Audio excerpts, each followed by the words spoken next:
MrBeast has gotten himself into some real drama. We all know the accusations that Carl turned Chris into a new person, but this goes way deeper than that, so strap in for the drama. On April 4th, Twitter was taken by storm after a user posted a before and after of Chris, showing that he has long hair now and is starting to look more like a girl. And this took off, gaining over 120,000 likes, and many people claim that wokeness took him over, and that he's starving for attention.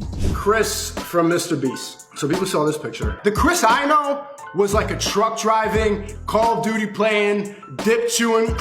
Yep. They're all brainwashed. Even MrBeast thinks that he's doing the right thing by supporting his friend Chris. Brainwashed.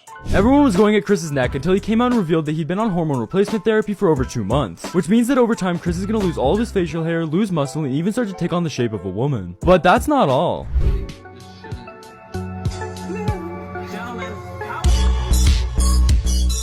Chris came out and said that this treatment and transformation saved his life, and there are many good theories on why this might be the case. Since him and his wife split over a year ago, and around that time is when Carl started to influence him, many are starting to think that the downfall of his personal life has made him more vulnerable to the influence. We're also wondering if Carl will impact any of the other MrBeast members such as Nolan. Nolan has came out saying he supports Chris but hasn't shown any signs of doing similar things. This isn't the worst of it though. Nobody would care if this only involved Chris and his own progress. But Chris is a child, specifically a little boy. People are becoming increasingly worried that this transformation is going to take away from his child's life, as they believe every kid needs a strong dad. One person saying, "There goes a father figure this kid won't ever be able to look up to." And Chris quickly snapped back on Twitter saying his kid begs for him to come home whenever he needs to record videos. Even crazier though, Chris recently showed off his new self on a MrBeast livestream where they unboxed a ton of fan mail. This stream got a ton of hate for Chris, and people were super confused why he was wearing girl clothes that didn't fit him and that he even had makeup on. Some people are wondering whether MrBeast will keep him around after Chris is completely changed, especially considering MrBeast's path with publicly disliking this kind of behavior. As of this far, MrBeast seems to stick around with Chris, but there's speculation that it's just to avoid being cancelled. As we know, if MrBeast was to kick Chris off of the team now, Twitter and other platforms would blow up and be super quick to call him out and try to cancel MrBeast.